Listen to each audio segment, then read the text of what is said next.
From the heart of where innovation, money, and power collide, in Silicon Valley and beyond, this is Bloomberg Technology with Emily Chang.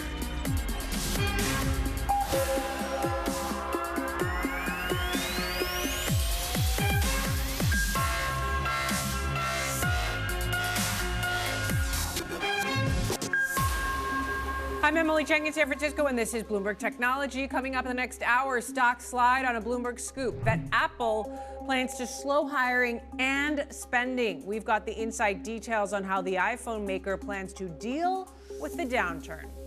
Plus, Netflix says its latest season of Stranger Things was even bigger than expected. But can Netflix deliver in its earnings report this week after a dismal start to the year? Stranger things have happened.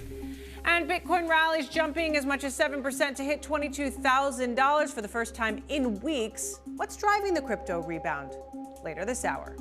We'll get to all of that in a moment, but first let's get a look at the market. Stocks took a leg down after a Bloomberg scoop that Apple plans to slow hiring and spending, cutting back on a normally aggressive R&D budget. Bloomberg's Taylor Riggs here to walk us through the day. Taylor. Emily, and you were so right. Equity markets were green on the screen, and then about 10 minutes before 2 o'clock when I went on air, all of this started to unravel with that great headline that you just mentioned. And so, of course, you end up lower on the day, and you see there, of course, the NASDAQ 100 off about 0.9%, certainly the big underperformer on that big Apple news. I know that you'll circle back and get to that in just a moment. You have a 10-year yield as well that does continue to climb. So recession fears, at least not today, more about some of those inflationary, reflationary growth stories. I want to change up the board because I wanted to talk about IBM as well, that came just after the closing bell here. You're off about 4%. Emily, I guess overall the top line numbers look good. They didn't really mention a ton of headwinds when it came to the dollar, but I still think some concerns here when it comes to how we're thinking about all the tech spend that you mentioned and how we're thinking about these companies navigating some of these recessionary challenges that are maybe coming up on us. Finally, of course, let's just broaden out and take a look at some of the individual stock sectors. I know that you mentioned Netflix. Now, after hours, you're up about 1%. Stranger Things, too scary for me. I can't watch it. Alphabet, 20-for-1 stock split. That I could do any day. We could talk about that all day long. Disney, there is a great story as well that we talked about. I think getting $9 billion in upfront ads, 40% of those online. And so Disney, of course, as we sort of push forward to the earnings results that we're going to get, of course, starting with Netflix and the streaming environment. Finally, Apple. I mean, just unbelievable, the story of the day. You're off 2%. I think one of the biggest one-day declines that we've had now going back in a few weeks here, Emily. All right, Taylor, thank you. Now, as Taylor mentioned, Apple plans to slow hiring and spending growth next year in some divisions. This, according to Bloomberg sources. Apple is still planning an aggressive product launch schedule in 2023, including potentially a new mixed reality headset. But this news about typically recession-resistant Apple taking investors by surprise. Mark Gurman broke the story and joins us now. So, Mark, what exactly have you learned about Apple's plans? Emily, thank you for having me. We learned that the company going into fiscal 2023 is taking a more cautious approach to its investing and spending when it comes to hiring. So you're going to see, upon some departures over the next year or so, normal attrition. Maybe Apple won't fill some of those roles in order to save a little bit money and be cautious there. you're probably going to see them have headcount even in many teams instead of upgrading their headcount maybe between 5 and 10 and 15%. You're also going to see them spending a little bit less money in certain divisions as well. This is all in preparation for this looming recession we've talked about many times and this economic downturn that people are concerned about, coupled with inflation.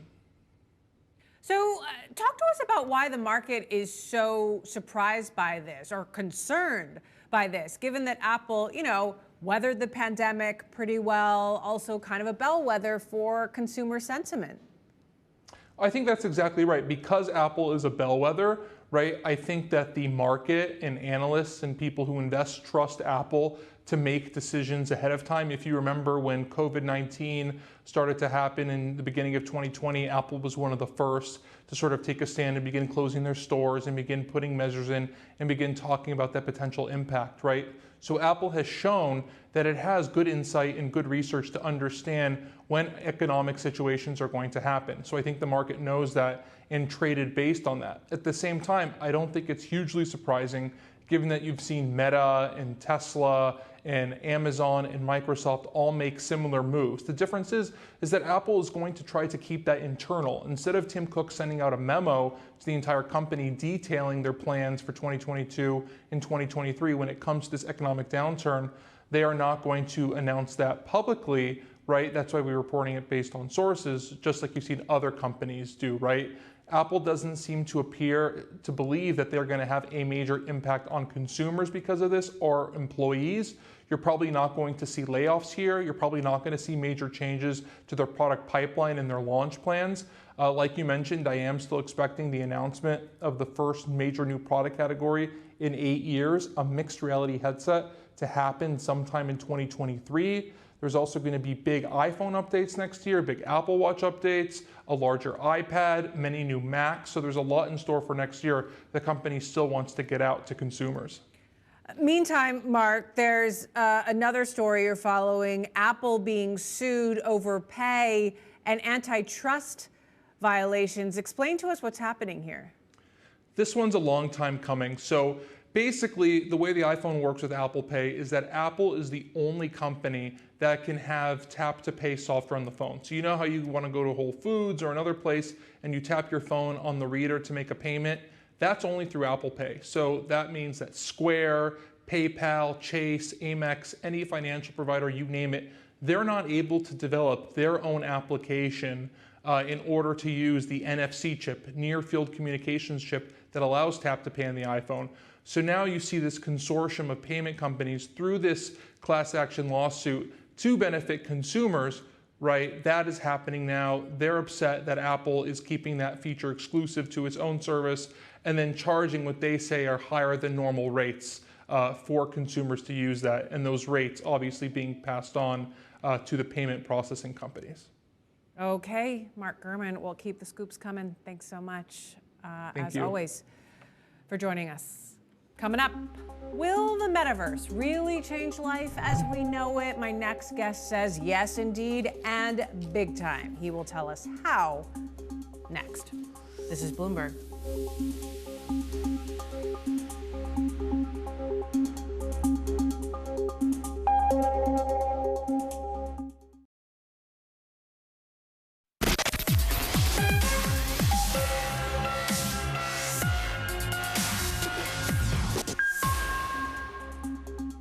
In the next couple of decades, today's internet will undergo a multi-trillion-dollar transformation to an interconnected 3D virtual world currently known as the metaverse, or so some tech futurists say. Think virtual malls where we shop, play, work, and more, all under the same roof.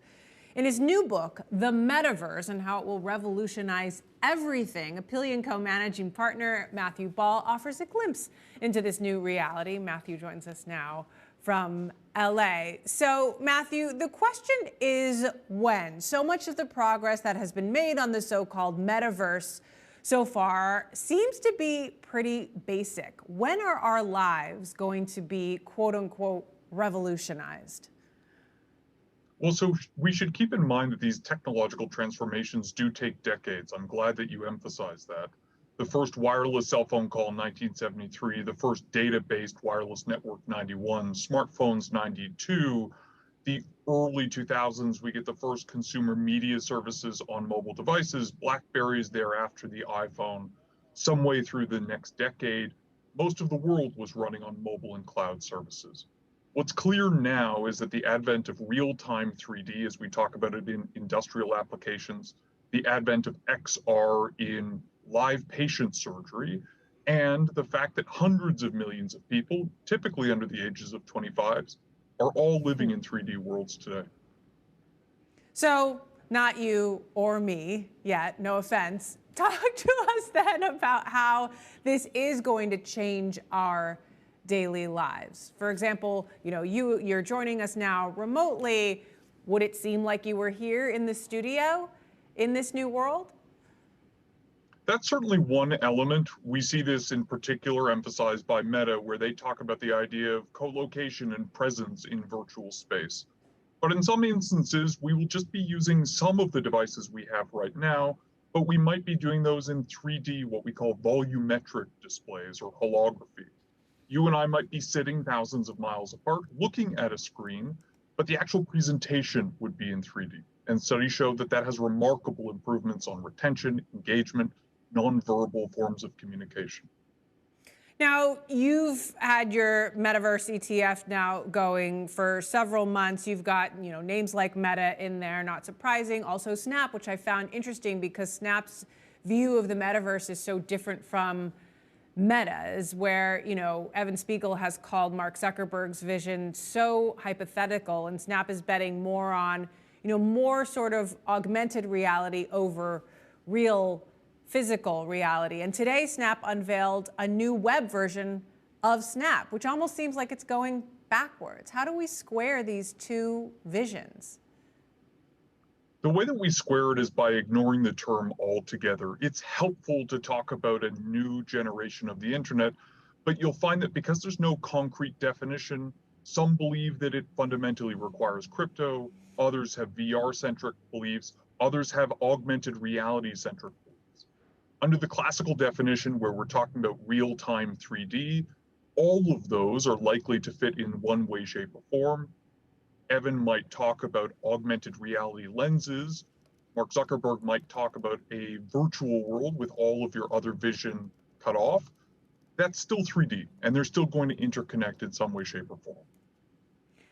Now, let's talk about how this changes the world of streaming. You were a longtime former Amazon studio executive. How does this change the way we watch and what we watch and how? So this is a great example of the fact that we're already sitting in parts of this world today. Disney, of course, produced most of The Mandalorian using a game engine, a real-time 3D simulation engine. That meant that they could create the perfect sunset. They could hold that sunset in place. They can pull out the entirety of that virtual set, reshoot it in 5 years, or make it available to you and I on our Peloton, on a video game console, in virtual or augmented reality. That's one of the ways in which we're going to start to see entertainment change. You've seen that the Match CEO now comes from Zynga, and he, in his new role, is talking about the idea that you might be able to traipse Tatooine on a date rather than just play games from a smartphone. Now, Netflix earnings are coming up. We've been talking a lot about the success of Stranger Things, which is not necessarily a surprise, even though it's scarier and more gruesome than the last 3 seasons. I'm still watching it. What would you bet is going to happen here? Do you think they're going to buck the trend that we saw earlier this year? Or are we going to see a slow degradation in the number of subscribers for a while? It's clear by all streaming benchmarks that Stranger Things Season 4 was as exceptional as the fans hoped and in excess of what Netflix did. But also third-party analytics show that a lot of the subscriber additions are weaker than we would have hoped for, and in particular, churn looks worse. Antenna, a subscription analytics and data company, shows that Netflix now ranks second last in terms of subscriber retention after 30 days from sign-up. They're also at a 4-year high for the overall services churn and retention. And so the numbers basically say that even if it was a pretty strong quarter for ads, the churn elevation is likely to offset them and more. Lord of the Rings, the new series, Jeff Bezos tweeted out the trailer last week. Do you think it's going to be a mega hit like Stranger Things has been for Netflix?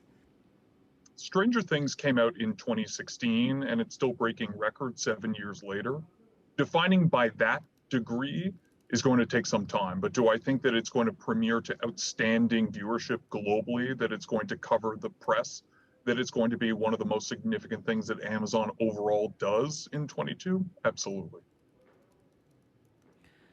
So what's your take on the overall tech market dynamics? You know, we've got this negative news out from Apple that they're going to slow down spending growth, that they're going to slow down hiring. Apple, you know, long considered a bellwether for consumer sentiment.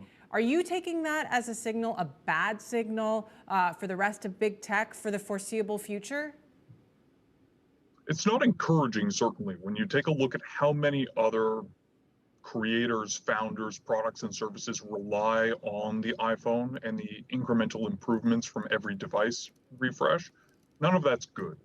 But we're seeing this industry-wide, separate from Apple. The video game industry was down 19% year over year last month. Year to date, it's trending at 11% year over year. And so we're looking at a broad situation where consumer electronics, entertainment, leisure, high-end GPUs from NVIDIA are all getting compressed. The drop in the crypto markets is exacerbating that on a demographic basis. All right, Matthew, always good to have you here and excited about your new book, The Metaverse and How It Will Revolutionize Everything, out tomorrow, wherever you get your books. Matthew Ball of Apillion. Thank you. Coming up, could Elon Musk's bid for Twitter somehow be good for Twitter's relationship with China? Our next guest thinks so. Strategy Risks founder and CEO Isaac Stonefish is back to talk to us about the future of China-U.S. tech relations and more. This is Bloomberg.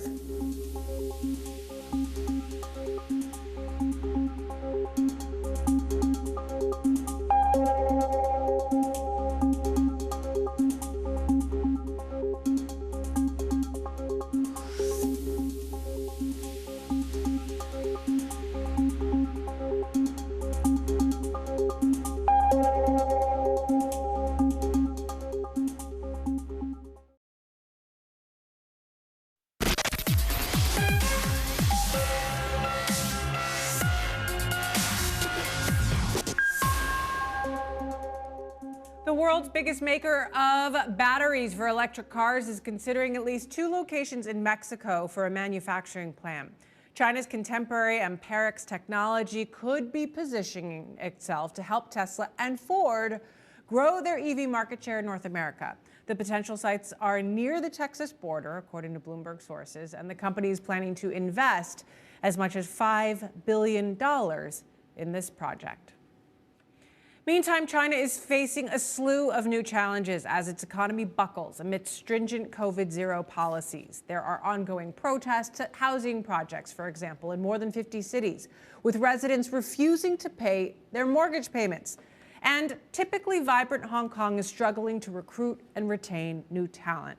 So, how will this all impact the tech sector? I want to bring in Isaac Stonefish, the founder and CEO of Strategy Risks, that works with companies to assess their risk exposure to China. And thank you. It's been a while, Isaac. So good to have you back here on the show. I mean, when you look at China right now, is it still a good place to put your money? I think it depends what better options you have. And certainly there's a lot of other places in the world, a lot of other industries, a lot of other sectors that have more minimal China exposure. I think for so long, people have been mispricing the risk of investments in China. And now that the risks are so much more clear, they're able to step back and say, oops. Right. Is the center of gravity in the tech scene moving? Is it moving from, Beijing to Hong Kong or from Hong Kong to Singapore, for example, where conditions are more predictable? I think a lot of people in the tech scene like the idea of it being decentralized, especially the more Bitcoiny of the folks. I think China certainly is the center of the tech scene in Asia, but it's really too early to say whether or not they can ever have a global tech scene. I mean, Chinese entrepreneurs have long succeeded despite the Chinese Communist Party and despite the conditions of China, as opposed to because of. And as their space grows narrower and narrower, I think we are going to see more of an exodus of talent to other parts of the world. And do you think the COVID policies will have a long-term impact? Like, will this be an inflection point?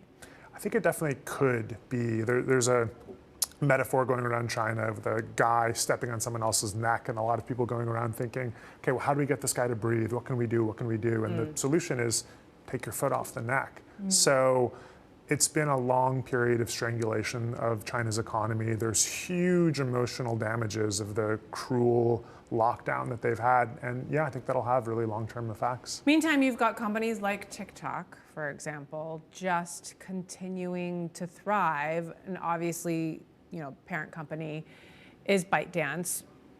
And do you think that US tech companies, US social media companies will ever be able to catch up? I think they will. I think they certainly might. And I think the game that TikTok is playing is how can it seem as un-Chinese as possible in the United States? And the more it gets tarred with its association with the Chinese Communist Party, the better it will be for Meta and Google and Microsoft and frankly even Oracle. So you have some interesting analysis on this whole Elon Musk Twitter debate, in that you think that Elon Musk's potential involvement in Twitter, or the drama in general, could be good for Twitter's relationship with China, which is interesting given that Twitter has been blocked in China since 2009 or 2010 when I was living there. What do you mean? Musk, for someone who's such a free speech avatar, has this massive blind spot when it comes to China and refuses to criticize China or the Chinese Communist Party in a way that's especially egregious for someone who's so open and no holds barred with so many other people. And it feels like employees of Twitter will read between the lines or will listen to directives that say, okay, we don't need to be so aggressive in labeling Chinese accounts linked to state media. We don't need to push back against this kind of information. We don't need to see this as misinformation. And hey, Tesla's in China, why can't Twitter be in China? And make a lot of the ethical sacrifices that Musk has made vis-a-vis Tesla in China. Interesting. So you think if Elon Musk takes over Twitter and does the deal as he promised, that it could be an entree for Twitter back into China? I think it certainly can be. Now, I don't think that's necessarily going to be good for Twitter's bottom line. It'll certainly change the way the social media platform works. I think we see Tesla on one side, which is heavily exposed to China. We have SpaceX on the other side, which is heavily hived off from China. You have Musk and other board members linking them. And I think Twitter will fit somewhere in between, but I think it's possible that they might fit closer to the Tesla model than the SpaceX model. And how optimistic are you about the future of Tesla in China, especially given all of these broader economic concerns? I think it depends on how far Musk is willing to bend. And there's a lot of concerns in China about Tesla as a national security threat because of all the data that it collects. And I assume that Musk will be very happy to continue yielding to the Chinese Communist Party with sharing data, with doing things like opening a showroom in Xinjiang, the region in northwest China where upwards of 1 million Muslims have been in concentration camps. I think we'll continue to see similar behavior. I think that, frankly, the thing that would be most likely to change it if Musk decides to be more heavily involved with politics in the United States and thinks, well, this is just too much of a liability for me, but I don't see that as very likely. This, along with concerns about TikTok and how TikTok handles data of its users and whether or not it's shared with the Chinese government. What's your take?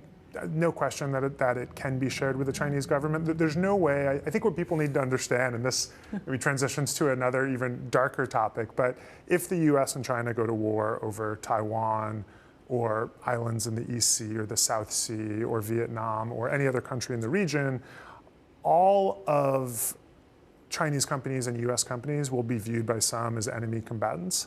And the threat with TikTok is less that someone's using TikTok in New Jersey and the Chinese Communist Party is watching that in real time, but the way that that data, that information, that location tracking can be weaponized if Beijing so chooses.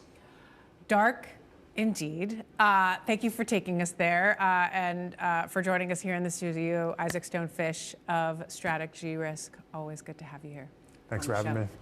Speaking of Twitter, some headlines just crossing now about Twitter's dispute with Elon Musk. Twitter dismissing Musk's complaints that he doesn't have enough information about spam and bot accounts. Twitter saying the complaints are a irrelevant, quote, sideshow, urging a judge to hold a trial as soon as possible over his proposed cancellation of this deal. We're expecting that hearing, the first hearing in this legal saga, Tuesday.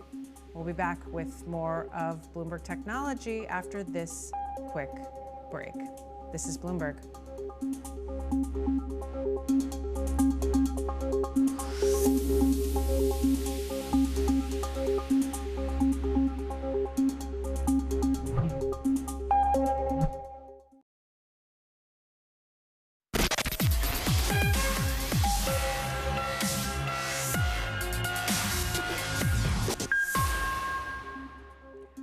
Despite the major success of the latest season of Stranger Things, Netflix investors have been bracing for subscriber losses. Shares are down more than 60% this year as the streaming space gets more competitive and inflation has forced consumers to be more selective. But shares jumped to kick off the week ahead of earnings. Bloomberg's Lucas Shaw covers all things streaming for us. So why are shares climbing ahead of what's expected to be a not so great report? Optimism that things will be better than expected. You know, Netflix had forecast that they would lose 2 million subscribers in the quarter, which would be their worst quarter ever. It would also mean that for the year, they would have lost 2.2 million. I think there's some optimism based on reporting and third-party analysis and just the kind of obvious success of Stranger Things that maybe they'll lose 500,000 or 1 million instead of 2 million. I also think that, you know, the last time around Netflix reported earnings, they threw a lot of information at people, and they've done a better job over the last couple of months of trying to explain what some of that means.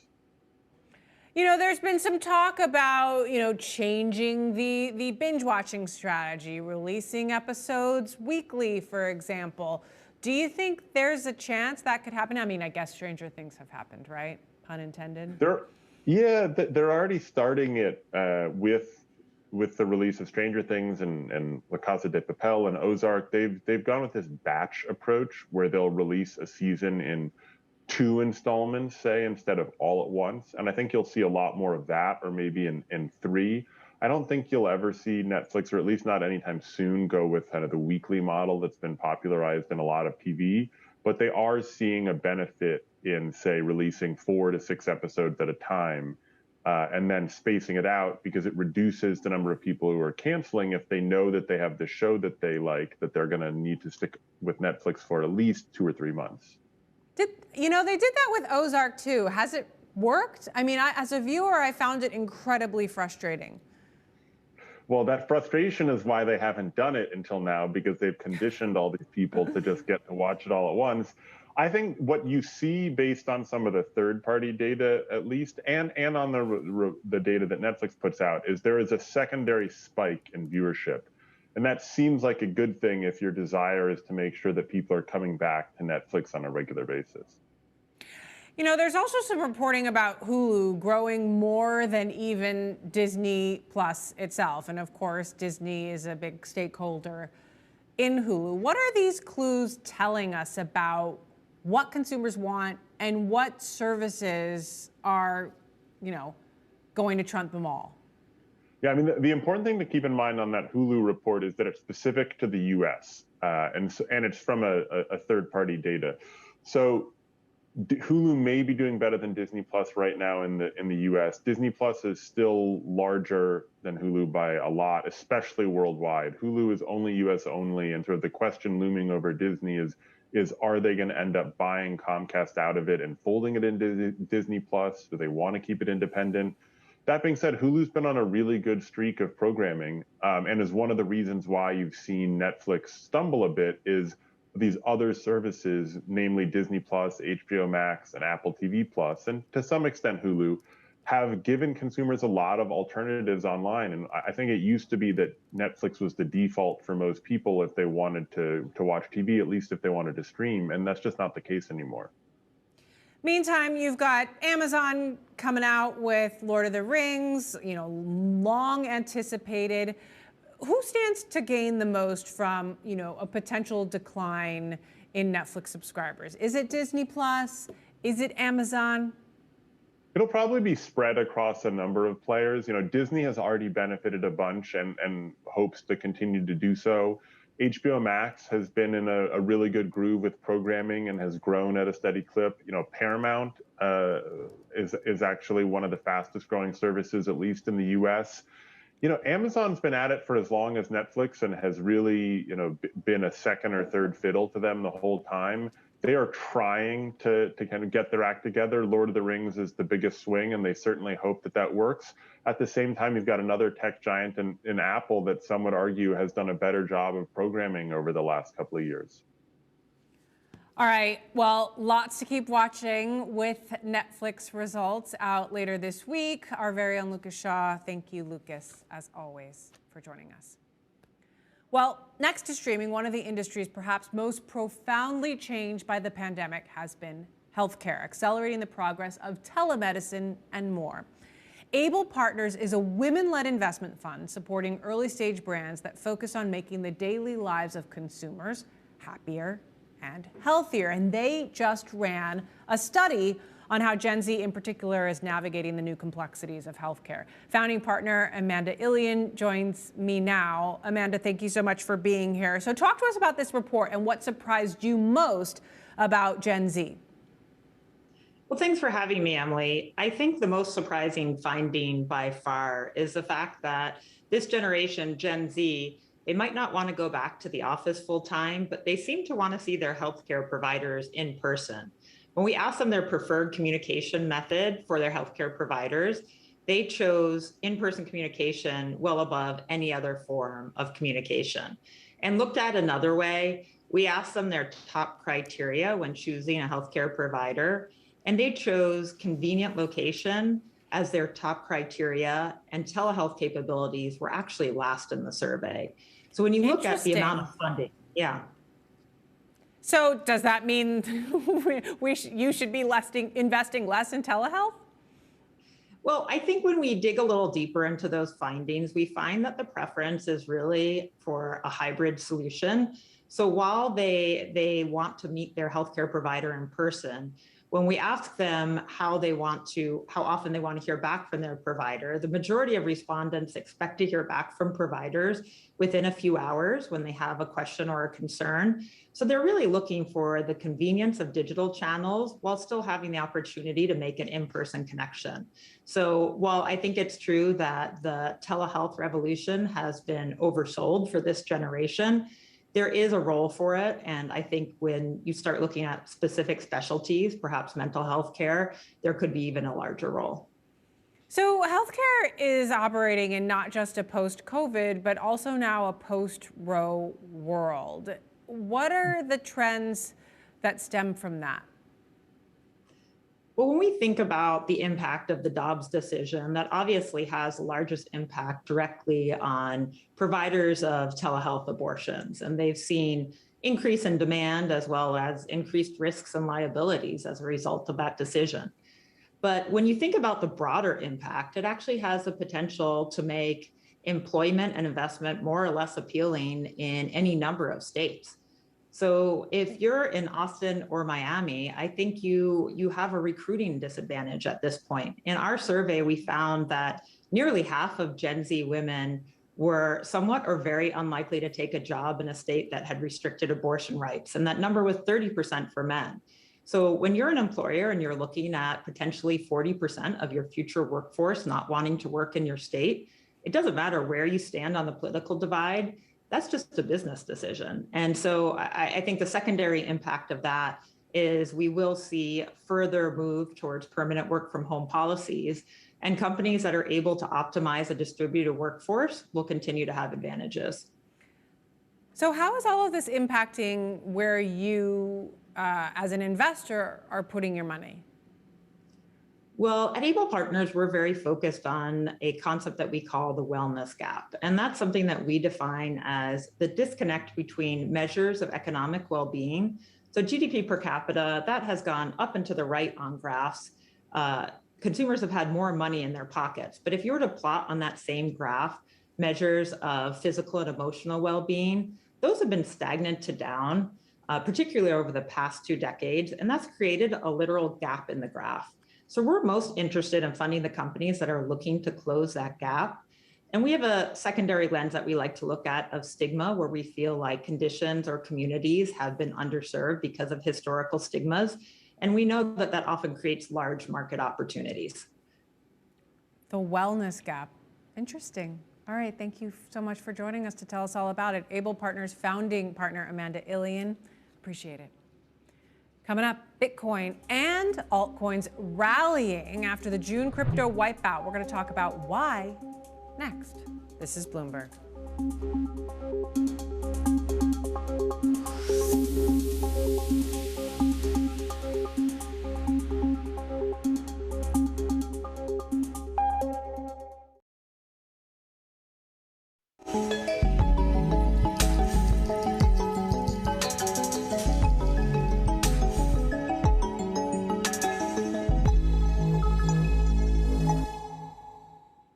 Time now for our crypto report. And Bitcoin rallying to start the week, at one point trading above $22,000 for the first time since early June, and testing the upper bound of the tight range where it's been stuck for the last month.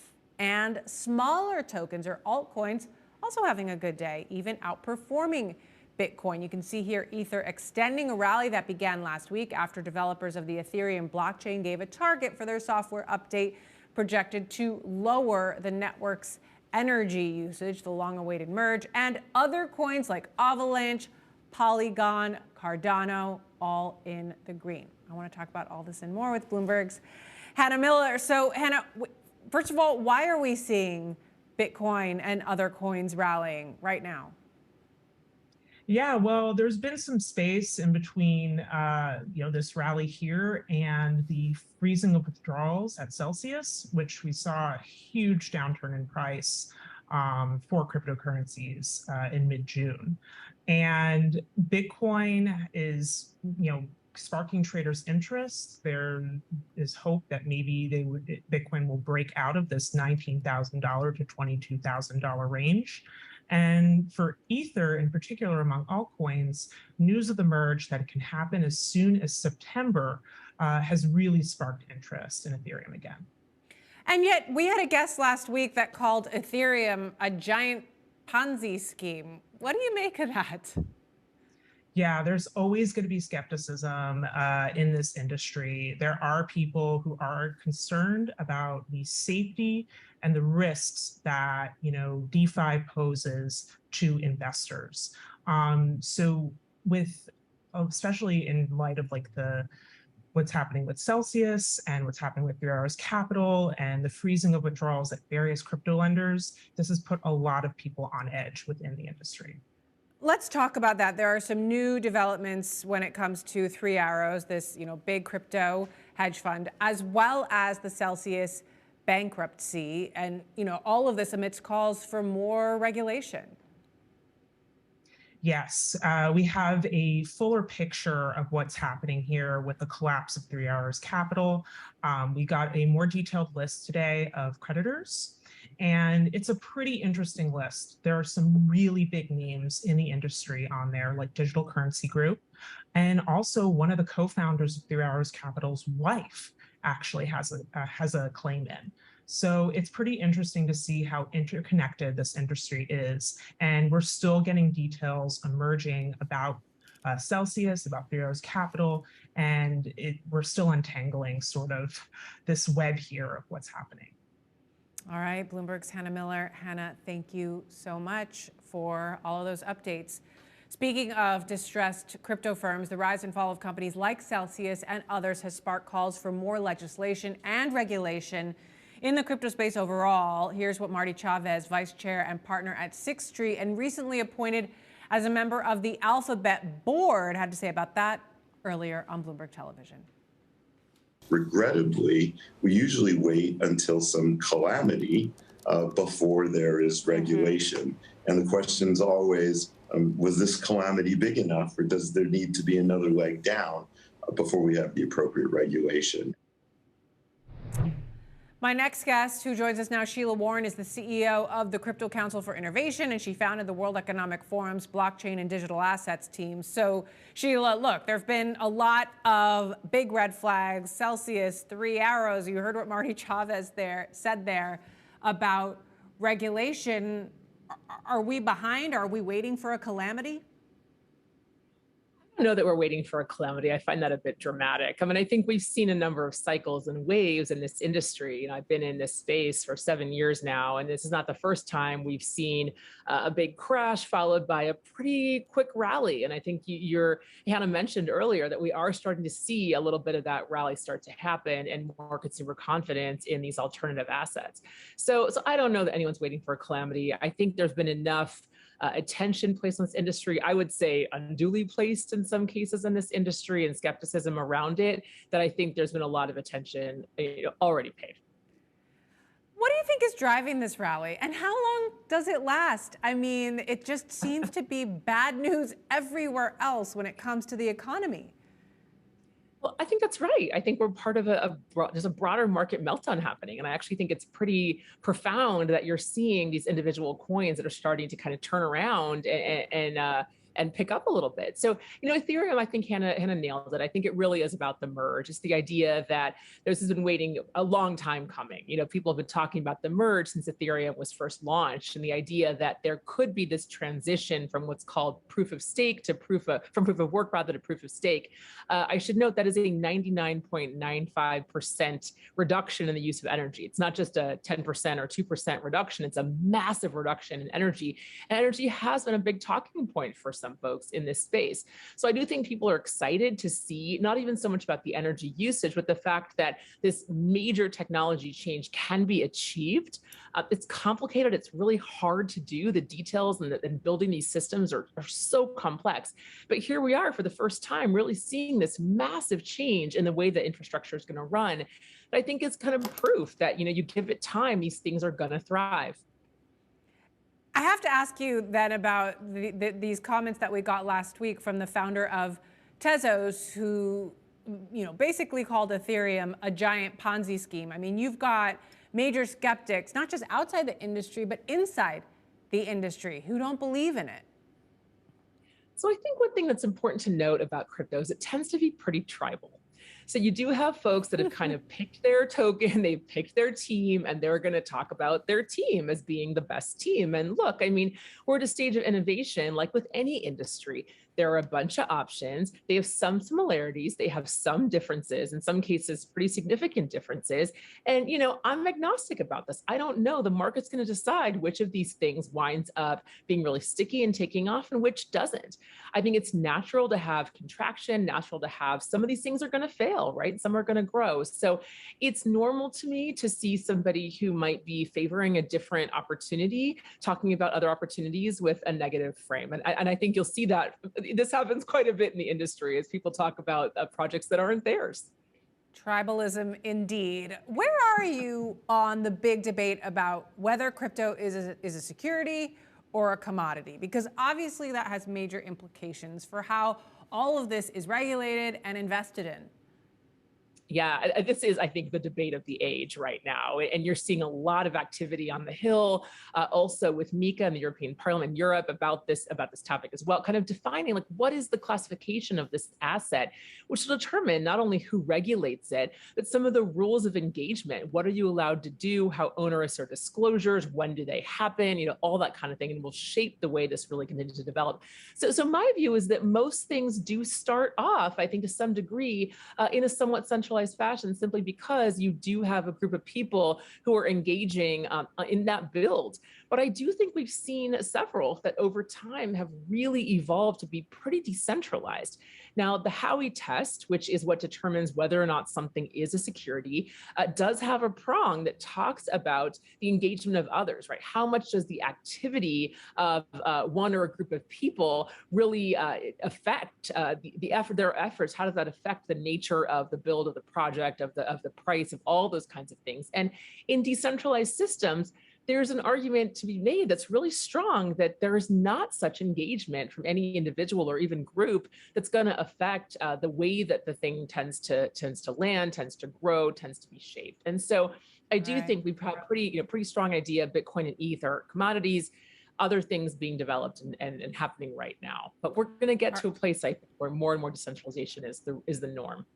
All right, well, we will be watching every twist and turn to see how that debate plays out. Crypto Council for Innovation CEO Sheila Warren. Sheila, great to have you back here on the show. Coming up, Twitter responds to Elon Musk. Oh, and the judge that was supposed to run this hearing, this big hearing, coming up, has COVID. This is Bloomberg.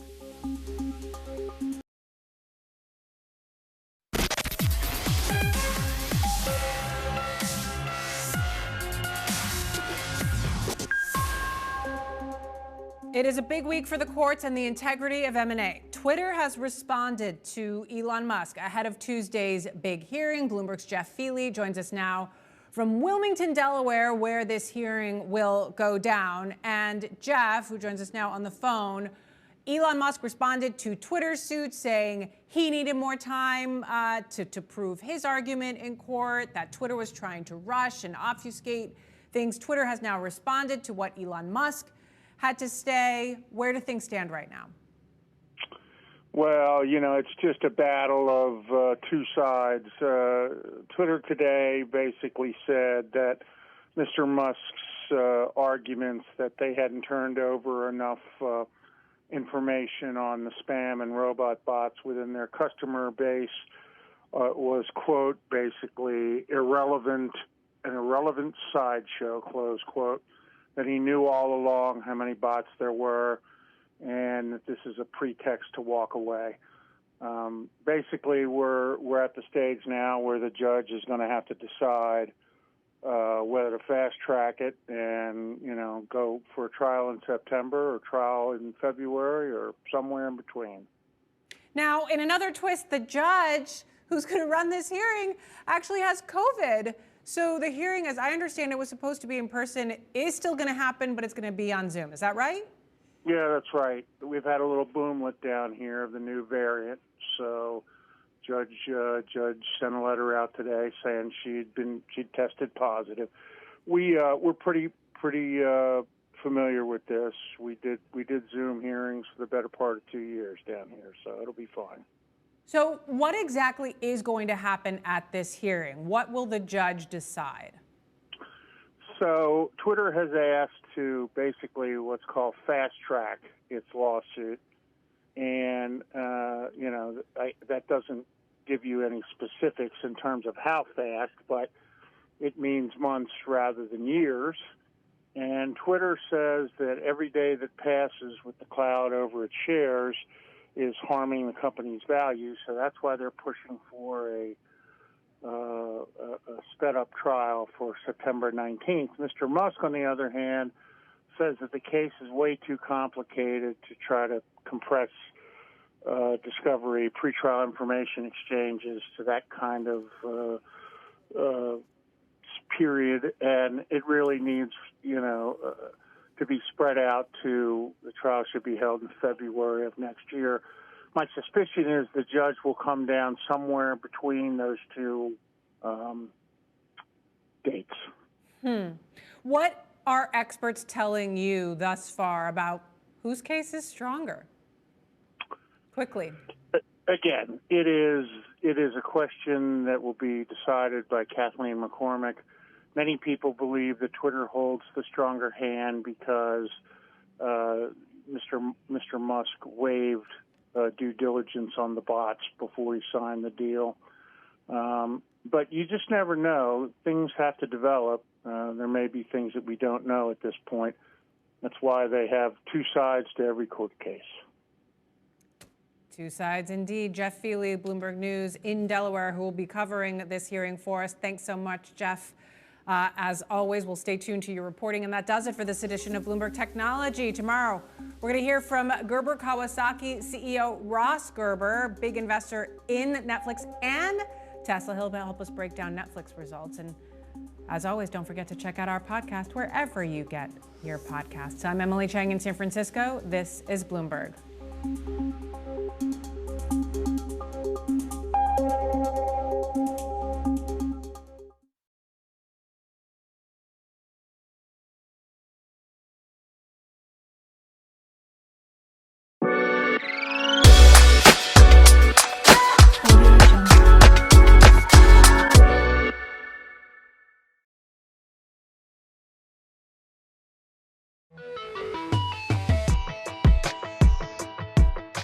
This is your tech news briefing for Thursday, July 7th. I'm Zoe Thomas for the Wall Street Journal. Cloud computing has become an essential tool for many businesses. Instead of running their own servers to house their data or provide computing power, companies can buy that storage as they need it from cloud providers who maintain massive server centers. This was true before the pandemic, but the last 2 years have seen a big uptick in the use of cloud computing. And 3 big companies now dominate the market: Amazon, Google, and Microsoft. So how did they cement their grip on the cloud business? And what does it mean for their customers and for their competitors? Joining me to discuss this is WSJ Enterprise Tech reporter Aaron Tilley. Hi, Aaron. Thanks for coming on the show. Thanks for having me. So we know that the big 3 players in this field, Amazon, Microsoft, and Google, were dominant before the pandemic, but they've gotten bigger over the last few years. So just how big are we talking about, and why has this happened? Yeah, so the big 3 cloud platforms now account for 65% of the $53 billion global market. That's according to Synergy Research Group, and that's up from 52% just 4 years ago. So a crucial reason why we've seen this kind of growth has really been the pandemic. The pandemic has accelerated the shift to the cloud. A lot of businesses and various organizations, governments have had to shift to the cloud. All their infrastructure was difficult to maintain remotely. They didn't have people on staff to maintain their data centers. In industry parlance, that's on-prem data center. So they had to really shift wholesale to the cloud, and this is something they had been planning but been putting off. So the dominance really accelerated for the big 3, and their growth really maintained a massive scale through the pandemic. And coming out of that, we don't see that slowing down. These sort of migrations to the cloud seem to be continuing at the same pace. You've spoken to some of the smaller players in this industry, though. What do they say their challenges are to trying to compete with these big dominant players? Yeah, so the smaller players, one of the big things they're trying to do is trying to do the best they can at the thing they do. Specialization, that's their way to differentiate from the big cloud platforms, trying to do a lot of stuff. So, for example, there's a new company out called Sushi Cloud that's focusing on figuring out how to sell cloud infrastructure that will be more optimized for running artificial intelligence. It'll be cheaper and faster than the big 3 cloud giants. And there's others like Cloudflare that's offering lower rates to send your data out of their cloud, which is a huge expense on the top 3 cloud platforms, something called egress charges, egress fees. So specialization is the differentiation that they're trying to bring to the market. That is their response to the situation.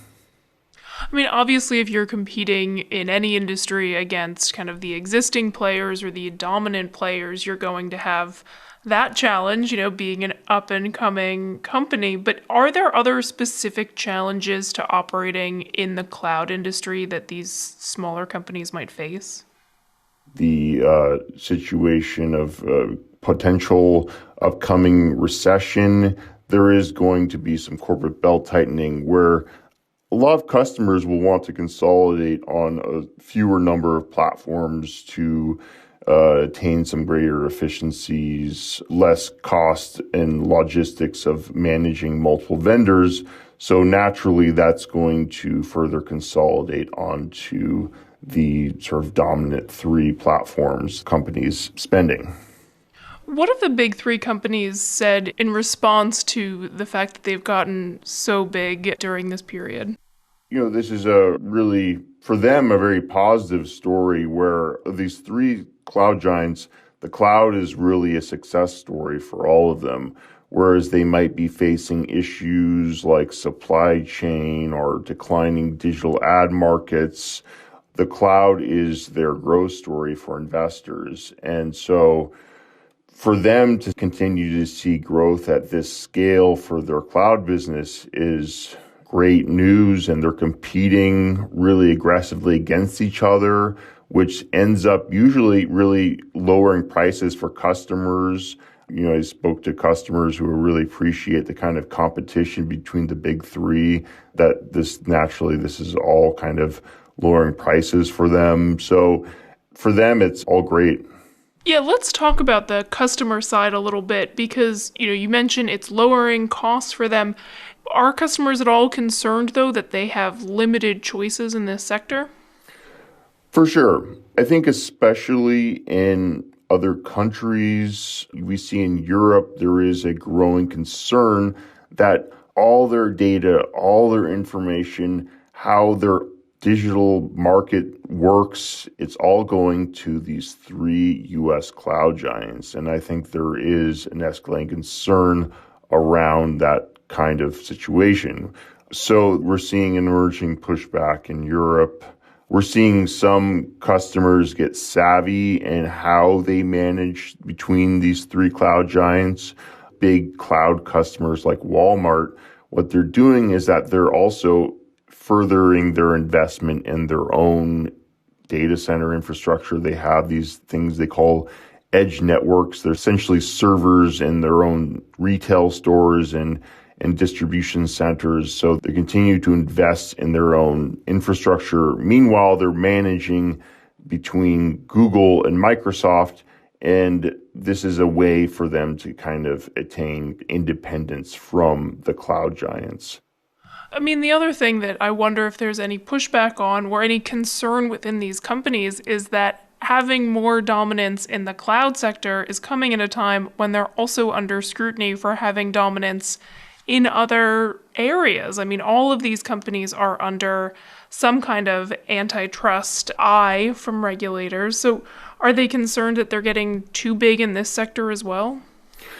I think that is a serious concern. We haven't heard much from regulators on this front, especially in the U.S. A lot of the sort of tech backlash that we've seen throughout the world has been focused like on social media issues, disinformation, mobile app stores. But there is I think, growing set of concerns in the cloud. And we see that, again, especially in Europe. In Europe, there have been at least 3 antitrust complaints lodged against Microsoft for the way their cloud business has been run. So we're seeing inklings of this emerge throughout the world. All right, that was our reporter, Aaron Tilley. Thanks so much for joining us, Aaron. Thanks for having me.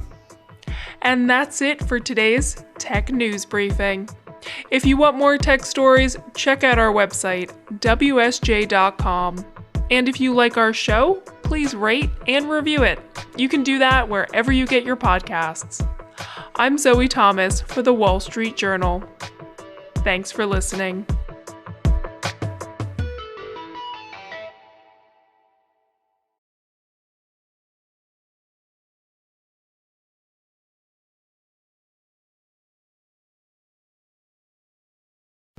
M&T Bank presents CEOs You Should Know, powered by iHeartMedia. We're talking with Sean Griffith, co-founder and CEO of Disaster Tech. How long have you been in the Washington area, you personally? I've been here since 2009 after I left active duty. I was a Navy veteran. I moved to the Washington, D.C. area to work for the U.S. federal government, initially with the National Institutes of Health in Bethesda. And then how long has Disaster Tech been around? So we've been officially as an incorporated company since 2019, but we have been around since 2017. We are headquartered here in the DC area. Our office is in Alexandria, Virginia, in Old Town. Oh, I love Old Town, except when it floods. Right. Well, that's an issue, and we would love to leverage our platform to help the city of Alexandria and the county understand its risk to flood hazards, especially with climate change. Yeah, because that's kind of right up your alley, if you're a company dealing with, disasters of all types, right? That's correct. We focus on all hazards: floods, fires, earthquakes, tornadoes, hurricanes. Yeah. Anything that's caused problems in communities. Tell us about your company.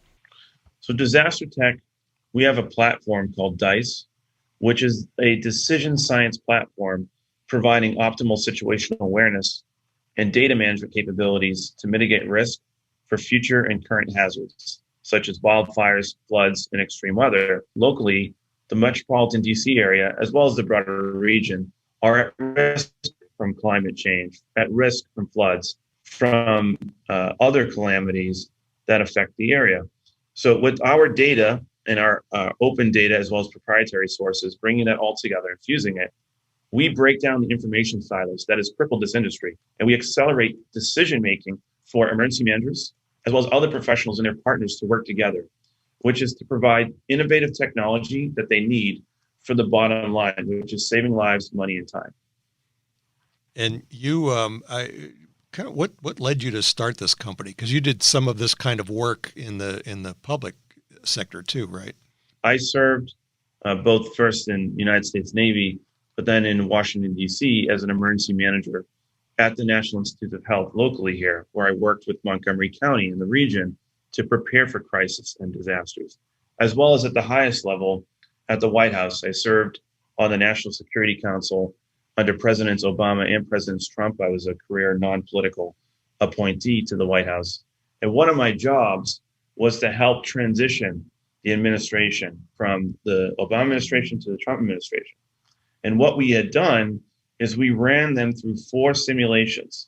One of those simulations was a pandemic of a novel infectious disease. In that room, we had Dr. Fauci and Sylvia Burwell, who's the outgoing Secretary of Health, with the incoming Secretary of Health, and the rest of the team around that table, because we know when the inauguration happens, all of the folks who are leaving expire on that date. So you have an incredibly new team, which, by the way, when the president is sworn in, the cabinet hasn't been confirmed by the Senate. So you have this massive, both institutional drain from the government, as well as the authority that drains with it. And the 8 years of muscle memory that the Obama administration, remember, they went through H1N1, Deepwater Horizon, the Haiti earthquake, Zika, Ebola, Hurricane Sandy, the list goes on. The fires that have been raging in California, right? So you have 8 years of continuity of service, and that leaves with that administration. So what the American people have to understand is that there's this huge backstop of civilian workers and military that ensure the continuity of government, ensure that we can make it through that administration without missing a beat, right? But the problem is that knowledge, it's that knowledge drain, right? The lack of knowledge, or the knowledge that leaves with an outgoing administration. So one of the things that was illuminating to me when I was going through that transition process is that we don't have a system of record to maintain all of that, because the Presidential Records Act, all of that stuff goes into archive, right? Which ends up into the presidential library, right? So if you go to the JFK library, all that stuff that's there, right, left with that administration. So how do we ensure that we have a system of record that when the new administration comes in and the new cabinet and the new heads of agencies come in, that they have a knowledge repository that they can lean on to inform their decision making, right? And I'll give you an anecdote of this. So in 2016, Hurricane Michael happened. When that happened, we waived the Jones Act, okay? Come the Trump administration, fast forward 1 year later in 2017, Hurricanes Irma and Maria, we were all running around the room trying to figure out how do we engage with the Jones Act, right? And that just delayed the decision making, which did what? Impacts the survivors negatively, because we can't deliver the relief that is required to assist those people that we were either elected or signed up to serve, right? So it's our goal at Disaster Tech to provide technologies to do what? Resolve governance challenges. Because we don't have a technology problem in this country. We are blessed with the most technology on the earth. We have so much capacity, technological capacity, but it has not been harnessed for resolving governance challenges. Government is way behind. And it's our goal within our industry, which is disasters, to bring technology to the forefront to ensure that the most vulnerable in the communities can get the assistance that they need and be back on their feet again. And even better, in a more resilient position where we can reduce risk both ahead of time, as well as to ensure that when something happens, that the blow isn't as big, right? That the house still stands when the tornado leaves or when the earthquake ends. We want to ensure that the technology can inform that risk decision making and that investment. So we're not just throwing money at the problem, that we're actually gaining the $1 spent in mitigation and a $6 return. And I remember a company called FM Global, which is an insurance company made up of engineers. They were getting $1 spent in mitigation, $104 in return. Think about the savings, how much money we spent in this pandemic. All of these debts were preventable. This was a preventable pandemic. Yeah. But we did not prevent it, and we lost too many Americans in the process. Yeah. Never again is what I say. But it's the failure to imagine, right? It's our failure to have imagination, which is exactly what they said in the 9/11 report. It was our failure of imagination that caught us off guard, where we weren't prepared. We weren't ready for the threat, for the risk. We have to be, because the loss in lives and economic loss is untenable. And I want to say that we can do this, right? We don't have to be paralyzed by the risk. This is solvable. It's a governance challenge. It's up to us as humans to work together, to collaborate with the whole community, and not window dress, not just say we're going to be working with the whole community. Actually have a table where people can sit at, where we can listen and learn from those people who are residing in the communities, who are experiencing the vulnerabilities and the inequities. They need to be the ones driving the conversation. It can't be a 1,000-mile screwdriver from Washington, D.C. in the Beltway, right? We're all sitting around the table with blinders on, where the people who are affected aren't actually at the table, right? So one of our goals at Disaster Tech is to democratize the data, democratize the technology, and democratize the software, so the crowd, the citizen scientists, can leverage powerful technology to reduce risks in their own backyard. So the pandemic is sort of winding down, but I'm assuming there's been a lot learned. And would I be right in saying that Disaster Tech would be the kind of company that would help the government if this were to happen again, especially if it were to happen again with a different administration in Washington? Well, that's correct. But again, disasters are by design. We, the people, create the disasters, not the other way around. It's preventable. We want to work with the government as well as their private companies. You look at the cyber attack that happened in the Colonial Pipeline. That's private infrastructure, right? And the Government Accountability Office came out with a study that said, well, the federal government needs better partnership and better connection with private industry. We have been doing that. But the problem is that the technology solutions and the platforms to allow the Colonial Pipeline operators and leadership work with the federal government, it's all on a phone call. It's all an email. It's slow and it's late for need. But again, that's not an issue of technology. That's purely an issue of governance. We have the technology solutions that we can allow asset owners and operators in private industry, as well as the government, to work together to reduce risk to these threats and hazards, as well as work together and coordinate when something happens to accelerate the restoration and recovery and shorten that time where people are suffering. Wow, that's a lot to digest, but it's that's a necessary thing, and I'm surprised in a way that government, well, the whole transition thing that you mentioned. I mean, we see that in the news, and we know that there's a transition between administrations.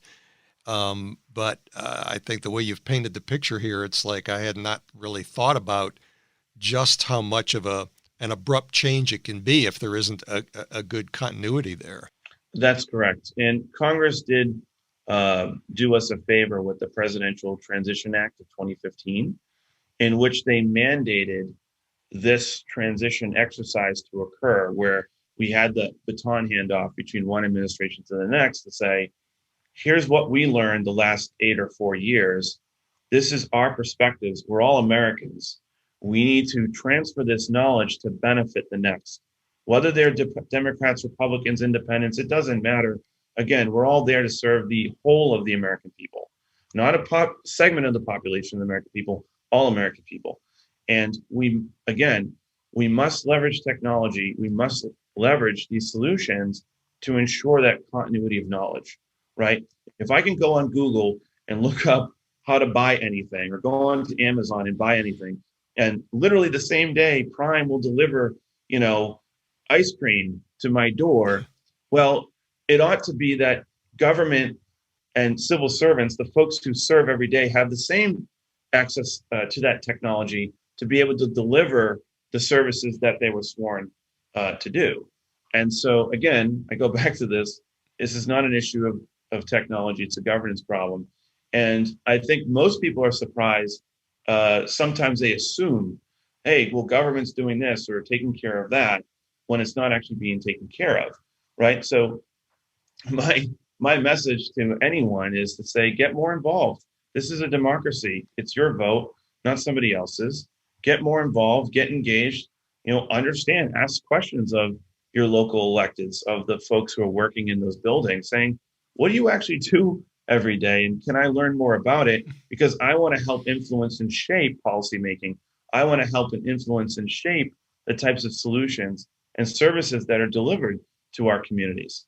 And I think, unfortunately, there's been less of a table to sit at, right? The table is very short.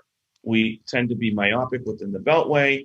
We don't invite a lot of folks in to be part of that conversation, that decision making.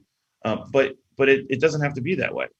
And the one thing that I really appreciate about the power of social networks in the crowd is it extends the bench infinitely, right? Anyone can get onto social media platforms. We just have to have a better way of engaging to ensure that the folks who are governing, who are making these critical decisions that's going to affect your life and my life, the reasons why we pay taxes, that there has to be a better way to engage in a way that it's not, stuck in the 19th century, I hate to say. Yeah. But it's all paper. It's all process driven. And that's fine to an extent because you need an audit trail. But we have to have a better way, a more digitized, a more gamified, frankly, way of having citizen engagement with the folks who are governing to make better decisions. And certainly in our industry, it's about disaster risk. And as we know, disasters are happening more and more frequently because of climate change, because of the acceleration of these storms, more flooding, more rain, and so forth. And if it's not happening in community, unfortunately it will. But we don't have to be paralyzed by the risk. We can work together as a community to understand the environment, to help shape it, both the natural and built environment, and also to work with these electeds so that we can get the right type of investment to ensure that we have the resources necessary to bring down risk and to build resilient communities. Well, Sean, this is CEOs You Should Know, and I know you want to talk mostly about your company, but tell us something about you too. I think you've already said you're a Navy veteran, but tell us some more. Well, I am a proud father. I have two sons that are 5 and 9, and they are the love of my life. So outside of work, that's my focus. And the fun thing is that my son recently got into guitar. I'm a guitar player. And so it's going to be a lot of fun helping him learn how to play and working with him to increase his skills. But he loves music, and all my sons love music, and that's what I do with my free time. So nice. Oh, maybe someday they'll have music on one of our radio stations. That's true. I mean, they would love to. They're very into rock and roll and blues, and actually more of the 70s and 80s stuff, which is a little surprising. And it's interesting because my oldest son found that on his own. You know, it wasn't my influence. Yeah. Although I play it, but yeah, hopefully one day he'll become a rock star and be on iHeartRadio. Yeah. Sounds good. Well, basically, Sean, our last question is there any additional information you'd like our audiences to know about Disaster Tech? Disaster Tech is a better known small business comprised of highly talented team of engineers, practitioners, scientists, and academics. At Disaster Tech, we work hard to provide our community, the users, the people, with the most advanced disaster preparedness, response, and resilience tools. If you're interested in learning more about our company, please reach out to us at community@disastertech.com, and we'd love to work with you at any time. And you can also visit our website at disastertech.com. You can also follow us on Twitter @DisasterTech. Sean Griffith, co-founder and CEO of Disaster Tech. Great talking with you. Hi, Bernie. Have a wonderful day and rest of your week. Thanks. You too. Take care. Okay.